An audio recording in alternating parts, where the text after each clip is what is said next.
order for us to be in the condition we're in, we must literally be turned backwards as a people.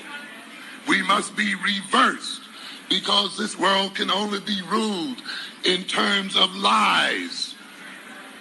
When you have a minority of people, a 10% of the world's population, a 10% of the world's population whose lands are not inherently wealthy, whose lands have no natural resources, ruling over the other 90%, then that other 90% must be kept out of its mind. That other 90% must exist in a state of deception. That other 90% must live then in a reversed situation and in a backward situation. Therefore, that other 90% must accept the lie as truth and the truth as lies.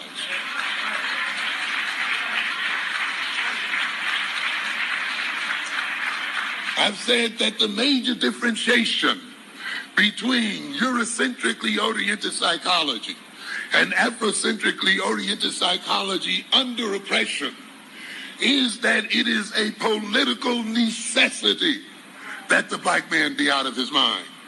It is not merely the result of the interaction you had with your mother or your father.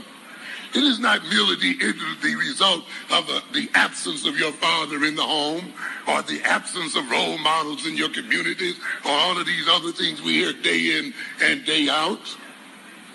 It is not merely the result of that. It is ultimately the result of the need for the European to maintain power and domination. And these things are but an effect of that need. You had 2 Sundays ago a bunch of Negroes trying to explain the disparity between the education of black females and black males. A pathetic situation. Pitiful. They went to Yale, went to the University of Chicago. The experts that they had what? Set up. And of course, those experts gave them the answers that they wanted to hear. And then they are presented to African people as experts. But if they'd gone to the people themselves, I'm sure they would have got a different set of names and a different set of people. But those people did not appear in that paper. So we get people putting effects as causes.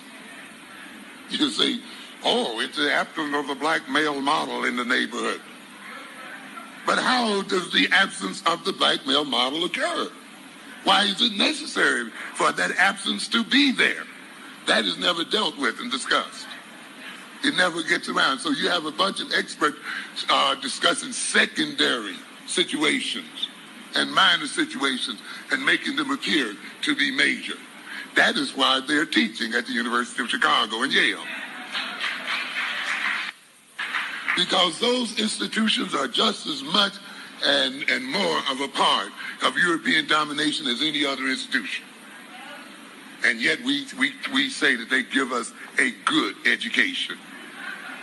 And we talk and we feel so good when we send our children there. Without any African consciousness, they are being sent there to be destroyed.